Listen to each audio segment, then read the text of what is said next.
စီမီများစွာထုံငယ်ကြငယ်ဘဝအမတ်တရားကလေးဘဝစာမိဘများနဲ့မိဘများ မြန်မာနိုင်ငံလုံးမှာရှိကြတဲ့ဖုန်းမီကစ္စတမာများအားလုံးပဲမင်္ဂလာပါခင်ဗျာ မကြခင်မှာမြန်မာတို့ရဲ့မျက်နှာတန်ဖိုးထားရာဝါလာကင်းလို့သတင်းချုပ်ပွဲတော်တို့ရောက်ရှိလာပါတော့မယ်ခင်ဗျာ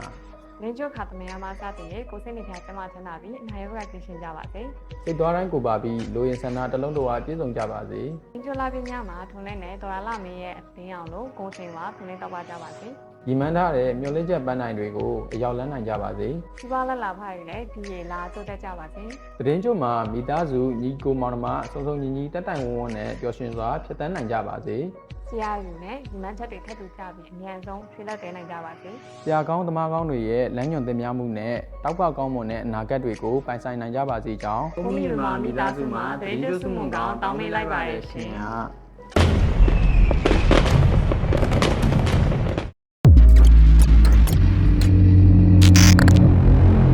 လွယ်ကူစိတ်ချဖူးမီနဲ့မှာ